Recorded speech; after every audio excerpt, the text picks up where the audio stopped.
Welcome to Trench Diaries. This is The Giant Dressed in Grey, Chapter 7, Fights Along the Potomac. General Stuart had received orders from General Lee to march at once with two of his brigades, Hampton's and Robertson's, 2 regiments of infantry and his horse artillery to the little town of Williamsport, about 15 miles higher up the Potomac, cross again into Maryland, and by a vigorous demonstration induce the enemy to believe that a large portion of our whole army was maneuvering against them at this point. Accordingly, we had scarcely fallen asleep when the order was given to mount, and we commenced our rapid march through the chill fog of the morning, cold, hungry, and wet to the skin. But a few hours of hard riding, the genial warmth of the sun breaking through the watery sky, and more than all else, a luxurious breakfast which was quickly prepared for us at the hospitable house of the roadside, the first regular meal that we had enjoyed for many days, revived and refreshed us. About noon we reached the Potomac opposite Williamsport, forded the river, and drove a squadron of Federal cavalry stationed there out of the place towards Hagerstown, a village some 6 miles distant. A mile beyond Williamsport we halted, throwing out our pickets and vedettes. It was not long before the enemy returned with reinforcements, and a lively skirmish ensued, with even a spirited cannonade, for we made, of course, as a part of our plan, a great display of our forces and as much noise as possible. I had here a very striking example of how little effect is often produced by volley firing. 2 companies of one of our infantry regiments, which were stationed on the turnpike running to Hagerstown and had hastily thrown up a small entrenchment across the road, were charged in a very dashing manner by some squadrons of the Federal cavalry. The entrenchment was concealed from view by a slight elevation of ground about 40 steps in front of it, so that the Yankees came upon it quite unexpectedly. The infantry officer in command had given orders to his men to reserve their fire till the last moment, and the dense ranks of the horsemen had arrived within close range when suddenly the volley thundered upon them, making them turn and fly precipitately. Having been myself with the infantry, I galloped forward, believing that at least half of the assailants had been brought to the ground, but found, to my surprise, that not a man or a horse had been struck down, the leaden hail having passed far above their heads. On several subsequent occasions I had a similar experience. The haste and uncertainty of volley firing, even with the improved firearms now in use, made it possible in a few cases for our cavalry successfully to attack and ride down unbroken infantry, an attempt which, with accurate dropping fire, I regard as out of the question. During one of the pauses of the fight, when the enemy had retired some distance, General Stuart requested me to reconnoiter their position and further movements. Having done this closely, I sent my report by an orderly I had taken with me and was riding slowly along the turnpike on my return, when I passed a modest-looking farmhouse, in the garden of which was a trellis of such superb grapes that I could not resist asking of the proprietor, who stood in his doorway, permission to pluck some of the branches which hung in such tempting profusion. The request was not only granted at once, but the hospitable farmer invited me to alight and join him at dinner, which was just about to be served. As everything now seemed perfectly quiet and the enemy nowhere at hand, I did not think it imprudent to accept his kind offer, otherwise so entirely consistent with my inclination. So, tying my horse to the garden gate about 20 steps from the building, I entered the drawing room, which was already pervaded by the appetizing smell of the coming meal. The farmer's wife, seeing some ugly rents in my dilapidated uniform coat, kindly proposed to mend them for me, and, waiving the etiquette of a major remaining in her presence in his shirt sleeves, had just commenced her task, when I heard the heavy clatter of hoofs on the turnpike and saw, at the same moment, a whole squadron of Yankees approaching at a full gallop. With one bound I cleared the drawing room, leaving coat and dinner behind, and ran to my horse, which, participating in his master's alarm, was jumping and plunging so furiously that it was quite an acrobatic feat to mount him. Meanwhile, the hostile dragoons had arrived within 20 steps of me, brandishing their sabers and yelling like demons, and it seemed likely enough that the grapes which had seduced me with their sweetness would prove sour enough in the sequel. At this critical moment, a couple of shells from 2 of our guns, which had been put in position on an acclivity commanding the turnpike a mile off, whizzed close over my head, and with admirable aim exploded in the very midst of the advancing foe, emptying several saddles. At the same instant was heard the war cry of a squadron of our Virginia horsemen sent by General Stuart to my relief. Their onset and the terrible effect of our artillery made the Yankees wheel and run much faster than they had come, and thus was saved my life and liberty, coat and dinner. Joining our men in the pursuit, I had the satisfaction of overtaking and capturing several of the recent disturbers of my peace. Passing the farmhouse on my return, the excellent mistress of the establishment, with a pleasant smile upon her honest face, handed me across the garden gate my repaired garment, saying that she had kept my dinner for me. I accepted her attention with many thanks, but preferred at this time to enjoy dinner and grapes on horseback. One of our guns on this occasion had been fired off by a fair young lady of Williamsport, reenacting the part of the Maid of Saragossa. She had solicited the honor from General Stuart, and the cannon was ever afterwards called by our artillerymen the Girl of Williamsport. During the afternoon we drove the enemy back for a considerable distance, and our line of pickets was established about 4 miles from the Potomac on the roads leading through Maryland into Pennsylvania. Late in the evening I received orders from General Stuart to make a reconnaissance with 2 squadrons of the Georgia Regiment of Hampton's Brigade along the turnpike leading to Hagerstown, and ran against a strong body of the Federal cavalry, whom we at once attacked and chased into the suburbs of the town. Here large reinforcements received us with so galling a fire that we were obliged to give up the pursuit. At night, General Stuart was invited with his staff to a little party in Williamsburg, where we had a capital supper, and where, with music and dance, in the society of some very charming young ladies, the time went merrily by, till we joined our troops at a late hour in their bivouac. 20th September. Our regiments moved early to the front the following day, as our scouts had reported the enemy, largely reinforced, to be advancing slowly upon our outposts. At General Stuart's request, I accompanied him on one of those little reconnoitering expeditions outside our lines, of which he was so fond, and which were always likely to terminate disastrously, as in this instance was so near being the case. We observed the precaution in the start of keeping as much as possible concealed by the dense undergrowth of the forest, but we had nevertheless been observed by some of the Yankees' pickets, and a body of about 25 horsemen had been quietly sent to our rear, cutting us off completely from our command. We were riding along at our ease when my sharp ear detected the little clinking sound which a saber scabbard often makes in striking against a tree in a ride through the woods, and, believing that one of our couriers was approaching, I turned leisurely around and saw the long line of the hostile cavalrymen, each man riding at about 20 steps interval from his neighbor, a short distance behind us. A few quietly uttered words informed General Stuart of the impending danger, when, putting spurs to our horses, we galloped off, feeling confident that a hot pursuit would follow, in the confusion of which we might make good our escape. Accordingly, we had a regular fox chase. The whole body of the Yankees broke forward in a run, calling out to each other and firing their revolvers in every direction. But we were too well mounted and too much accustomed to riding through the tangled thickets of the forest to be overtaken. So, in a short time, when the Federal troopers had been a good deal scattered by their rough and rapid motion, we slipped through them and got over to our lines again before the astonished bluejackets had recovered from their amazement and chagrin. General Stuart now placed me in command of the left wing of our forces, proceeding himself with the other members of his staff to the extreme right. My principal care was to guard a broad turnpike road leading from Williamsport into the territory of Maryland, along which an advance of a considerable body of the enemy was expected, and where small parties of their cavalry had already appeared. I had 2 pieces of artillery very favorably posted, and 2 companies of infantry, which, to prevent a sudden dash of the Yankee horsemen, I employed in making a barricade across the road, flanked by small entrenchments stretching out about 50 yards on either side. From time to time I had to check the impudent advance of the Federal cavalry by a shot from my 2 guns, but altogether there was comparatively quiet for several hours. One of the Yankee officers, who, as I was later informed, was the colonel of the regiment that had effected its escape from Harper's Ferry, had attracted my attention the previous day by his gallantry and the excellent dispositions he made of his troops.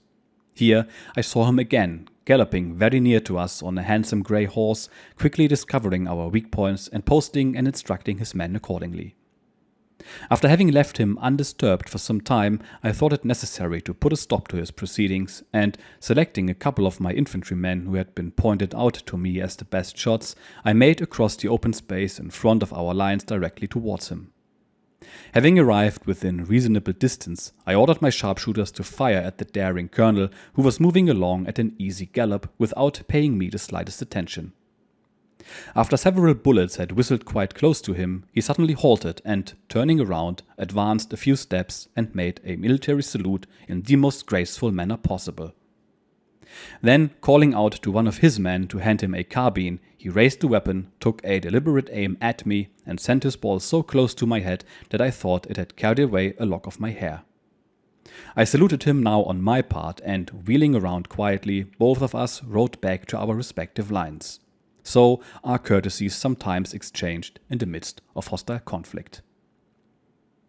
During the afternoon, Pelham, who for the present had but little occupation with his artillery and had been reconnoitering the enemy, rode up to me and told me that he had discovered, at 500 yards distance, an orchard of very fine peaches, a spot which was well worth visiting, because, while enjoying the fruit, we could obtain there a near view of the movements of the Federal cavalry, which were in considerable strength hard by, and thus combine the utile with the dulce. As all was quiet on my front, I readily consented to accompany him on the orchard upon a reconnaissance which promised to be so fruitful in its results, and we were soon seated amid the branches of a large peach tree, eating and looking out to our great satisfaction. The Federal cavalry, only a few hundred yards from us, was already 4 regiments strong, and farther off the rising clouds of dust indicated the approach of yet larger columns, so that it was evident our demonstration into Maryland had not failed of its desired effect, and that we occupied the attention of a considerable portion of McClellan's army. I now returned to my former position and sent an orderly with my report to General Stuart, from whom I received orders to transfer my present command to Major Pelham and join him without delay on the right. Here also the enemy's forces were heavily massed in front of us, and our scouts reported large columns of infantry, with cavalry and artillery, advancing upon all the roads leading towards Williamsport. In my opinion, the time for our retreat had now arrived, but Stuart believed he could still hold his ground and seemed determined not to give up until he had shown fight. As usual, he was exceedingly desirous of closely observing the enemy's movements himself and forming his own judgment concerning them, and as he and I were riding very close upon their lines, we were several times chased by small bodies of Yankee horse, whom we only escaped by jumping the fences which crossed the country on every hand, and which were rather too high for northern horsemanship. In front of our center, occupied by Hampton's brigade, no signs of the Yankees were to be observed, which led Stuart to the opinion that it would be practicable for his command to move forward under cover of darkness of the night, make a circuit round Hagerstown, operate in the enemy's rear, and recross some 10 miles higher up the Potomac. General Hampton, whose patrols had made prisoners of men belonging to several different divisions of the Federal Army, believing that a very large portion, if not the whole, of McClellan's force was stretched out in a semicircle before him, regarded this operation as impossible and remonstrated against it. But Stuart resolutely insisted on the execution of his daring design and sent me back to Hampton with peremptory orders to march at once. This intrepid general instantly gave the command to move forward to what he so justly considered certain destruction, saying to me, "Goodbye, my dear friend, I don't think you will ever see me or a man of my brave brigade again." Agreeing with him perfectly as to the impossibility of the undertaking, I felt sad and oppressed as, galloping back, I saw the last of the gallant horsemen disappearing in the darkness behind the hills. General Stuart had sent one of his batteries across the river, which, occupying the high banks opposite Williamsport, was, in case of necessity, to cover our retreat. The rest of the guns he posted on an eminence a mile from the town, around which the remaining part of our command had been concentrated. Night had set in fairly when I returned to him, and the enemy commencing to press upon us with cavalry, infantry, and artillery, a deafening cannonade ensued, filling the air with solid shot and shell, one of which latter missiles burst so near my head that for several minutes I was completely stunned. Stuart soon discovered the mistake he had committed with regard to Hampton's brigade, and hoping it might not yet be too late to save them, he said to me, "Major, you are the only man who can and will perhaps be able to find Hampton and reach him in time. Ride to him as quickly as your horse can carry you and order him to return at once and recross the Potomac." I was very well aware of the danger of this commission. The night was pitch dark, the enemy's troops were spread out over the whole country, the ground was broken and difficult and but partially known to me. But, more discouraging than all, my horse had been so worn down by the continued fatigues of the last few days that I could scarcely spur him into a gallop. So long as the true cavalier has a good fresh horse under him, he recks little of danger and confronts it gaily, but with the giving in of his charger's strength, the elan disappears, and the sense of honor and duty alone urges him forward. Silently, I pressed the hands of my chief as a last farewell, then, driving the spurs into the flanks of my exhausted steed, I rode off into the night. After half an hour I heard the sound of hoofs in front of me, and had just put myself in readiness for the probable engagement when, to my surprise and delight, my challenge of "Halt, who are you?" was answered. "It is I, Major, Captain Hamilton, of Hampton's staff. Where can I find General Stuart?" He then informed me that Hampton had tried at several points to break through the enemy's lines, but had been met everywhere by overwhelming numbers, and being well convinced of the utter hopelessness of doing so, had, on his own responsibility, ordered a retreat.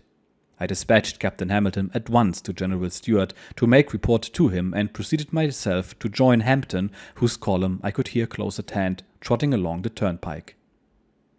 Whoever has been himself in so perilous a situation and has unexpectedly found hope and relief again can understand the joyous emotion with which I greeted my chivalrous friend, who was as much pleased to receive as I was to deliver General Stuart's orders. Without further accident we reached the banks of the Potomac, and as I was well acquainted with the somewhat difficult ford, I piloted the brigade across the broad stream, and having satisfactorily accomplished this, returned to General Stuart, who had in the meantime been pressed hard by the enemy and was just directing his troops towards the river. Our battery on the Virginia side, joined by the other pieces as they were successively brought over, now opened a spirited fire in the direction where the enemy was supposed to be advancing, which was answered vigorously by the Federal artillery. This passage of the Potomac by night was one of those magnificent spectacles which are seen only in war. The whole landscape was lighted up with lurid glare from the burning houses of Williamsport, which had been ignited by the enemy's shells. High over the heads of the crossing column and the dark waters of the river, the blazing bombs passed each other in parabolas of flame through the air, and in the spectral trees showed their every limb and leaf against the red sky. About 11 p.m. the crossing had been safely effected, and we all felt thankful to regain the soil of Virginia after a loss in killed and wounded comparatively trifling when considered with the dangers to which we had been exposed. The pursuit was not continued by the enemy across the river, and we marched quietly about 6 miles further in the direction of Martinsburg, and bivouacked for the remainder of the night near the large plantation of Mr. C., whose abundant supplies of corn and hay gave sufficient food for the fatigued and hungry horses of our whole command. On the beautiful clear morning of Sunday, the 21st of September, we continued our march to Martinsburg, a small town on the Baltimore and Ohio Railway, and the Winchester Turnpike, which was reached about noon, and around which our troops bivouacked. Here we received the earliest intelligence of a decided victory won by Jackson's corps the previous days over a portion of the enemy's forces. General McClellan, finding the fords of the Potomac but slightly guarded, determined upon a forward movement into Virginia, and had already crossed the river with a considerable body of his troops at Boteler's Mill. General Lee, foreseeing this, had put Jackson in charge of his rear, and old Stonewall, having allowed as many Yankees to come over as he thought convenient, suddenly broke upon them in his rapid and vigorous way, routing them entirely, killing and wounding large numbers, and taking 2,000 prisoners. Such as were not placed hors de combat by his impetuous charge, he drove into the waters of the Potomac, which for hours floated down the corpses of men killed in the middle of the stream by bullet or shell, or whelmed beneath the waves in attempting to escape. Thus, the retiring lion had taught a severe lesson to his pursuer, and attempts to follow our army into Virginia were for some time abandoned. An old friend and comrade of Pelham's, Captain A, living in Martinsburg, invited the Major and myself to dine, and we spent a delightful evening with him and his amiable family, it being a late hour for the night when we joined the rest of our headquarters party in bivouac about a mile from town. During the forenoon of the following day, we received information that our wagons had halted 5 miles from us in the direction of Williamsport, at the small village of Haynesville, where General Stuart subsequently decided to establish his headquarters. The main body of our army had gone in the meantime in the direction of Winchester, the right wing under Longstreet, encamping near that town, the left under Jackson remaining halfway between Martinsburg and Winchester, near the hamlet called Bunker Hill. The cavalry had to cover the line along the Potomac from Williamsport to Harper's Ferry, Hampton's brigade being stationed near Haynesville, Fitzlee's near Shepherdstown, and Robertson's under Colonel Munford near Charlestown, opposite Harper's Ferry. Which latter stronghold, after everything valuable had been removed from it, had been given up to the enemy. We rejoiced greatly at coming up with our wagons again after so long a separation from them, and at having our Negro servants to wait on us and fresh horses for use. Our tents were soon pitched in the garden of a little tavern, and having performed our ablutions and indulged in a change of linen, we felt once more clean, comfortable, and happy. In the evening, Pelham and I, mounting our mules, rode very proudly over to the camp of the 1st North Carolina Regiment, where we had been invited by its officers, Colonel Baker and Major Gordon, to join them, rare luxury indeed, in a bowl of punch, and where we had a very pleasant symposium, laughing and talking over the adventures of our recent campaign. The next day passed as quietly as if there had been no enemy within 100 miles of us, and we became assiduously lazy, lying about on the soft grass, smoking the pipe of placid contentment, if not the calumet of peace. After an early dinner, I determined to make myself useful in providing for the next morning's breakfast table of our mess, and with my trusty double-barrel gun, which, with the necessary ammunition, I always carried along in the wagons, I sought the partridges which were said to abound in the large fields around the village. The American partridge in its habits closely resembles the partridge of Europe, but is much smaller in size and different in plumage, reminding one more of the European quail. It consorts in large coveys, which, after having been dispersed, collect together again by a musical whistle piped in a high key. Frequently, during the winter months, when the ground is covered with snow, and sometimes even in summer, they take to the trees, and more than once I have seen whole coveys of them fly out of the tufted top of a pine.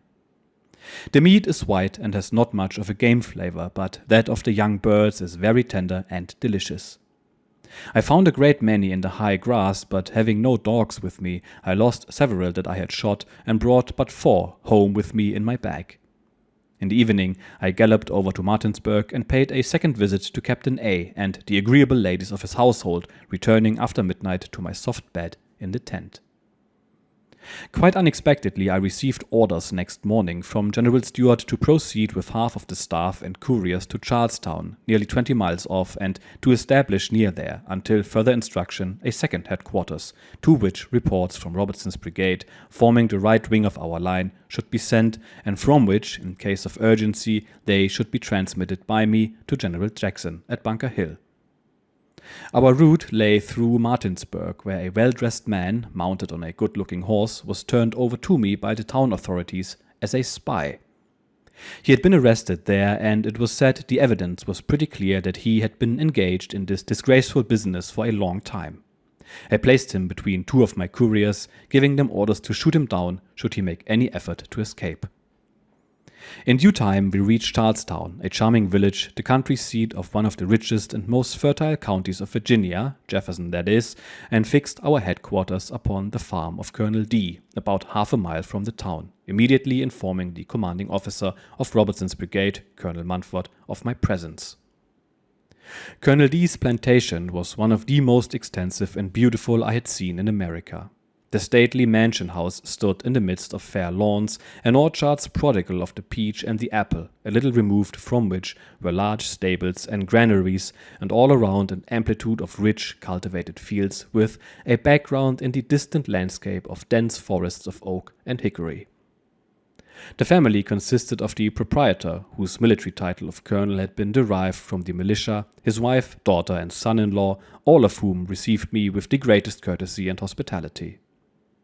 The colonel was good enough to conduct me all over the estate, where many things interested me, among others the large cider press, then in full operation, pouring out the sweet juice of the apple, of which everybody, white and black, was permitted to drink as much as he pleased. Colonel D took much pride in showing me his stock of cashmere goats, the first pair of which he had himself imported many years before at a cost of several $1,000s. It is sad to know that all these valuable animals at a later period of the war were killed and devoured by the ruthless Yankees. I was not a little embarrassed at headquarters by my prisoner and was compelled to ask Colonel D's permission to use one of the rooms of a house in his garden as a jail for the night, to which I had the spy transferred, with orders that he should be bound hand and foot. It was very soon reported to me, however, that he made a very obstinate resistance to this treatment, and it became necessary for me to proceed in person to the lodge to have my orders carried out. While the work of securing him was going on, the spy broke out in a most excited manner against me, saying that he was a gentleman and that he should not fail hereafter in making me personally responsible and punishing me for my conduct.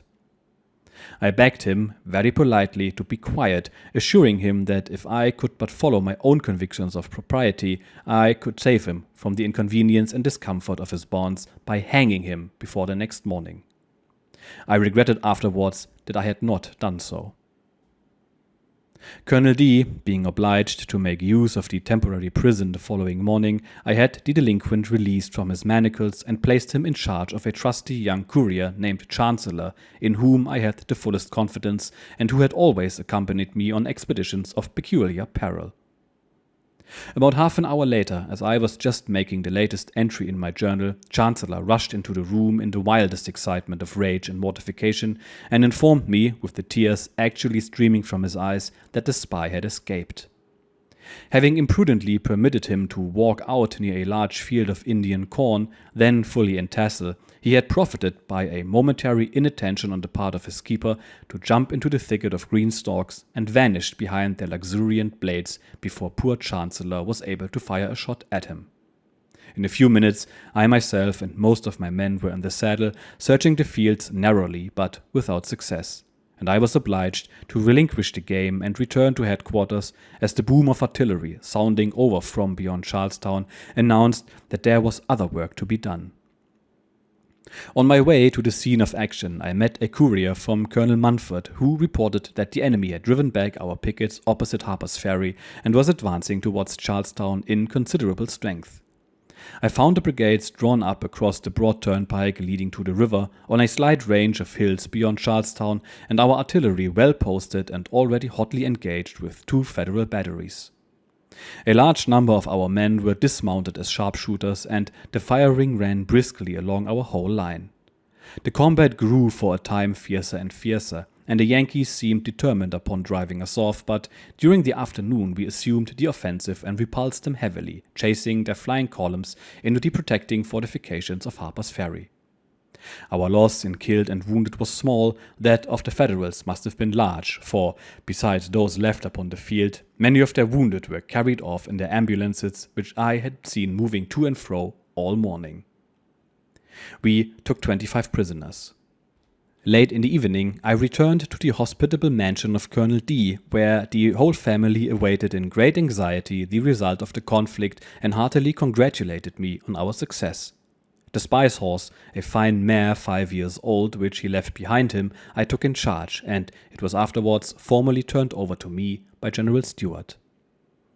The next 2 days, 26th and 27th September, passed in perfect quietude, and I greatly enjoyed the glorious autumn weather, riding all over the country with Colonel D's son-in-law and visiting the neighboring plantations, which, almost without exception, were large, fertile, and beautiful. Among others, I visited the mansion of Colonel Lewis Washington, a descendant of George Washington, who had in his possession the sword which Frederick the Great of Prussia had given to his ancestor, with the inscription, "From the oldest living general to the greatest." We also visited the noble estate of Mr. T, who had traveled much in Europe and who gave us an excellent dinner, where we passed some pleasant hours over the walnuts and the wine. All around the dwelling were magnificent hickory trees, which were inhabited by innumerable tame grey squirrels that were great pets of Mr. T and amused me exceedingly with their nimble and graceful antics. On the way home, we passed a large plantation, which, I was told, belonged to a free Negro, one of the richest men of the country, who was himself the owner of numerous slaves.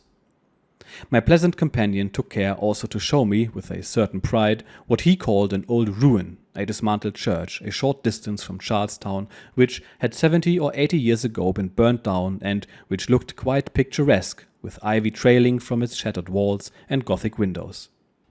Upon me, long accustomed to the century-stained ruins of Europe, the old church of Jefferson did not make the desired impression. Some more insight into the situation of the Confederate Army here. I mean, look at how happy they are about a single peach. That's generally not a good when talking about logistics. In other news, when researching what was going on, I checked out the area in this part of Virginia and Maryland, and I have to say, it is absolutely gorgeous. It's a shame that it was ravaged by war and bloodshed at the time. Our man himself regularly marveled at the beauty of the land, and again, dodges death multiple times. We shall accompany him on his continuing exploits in the next episode. Cheers.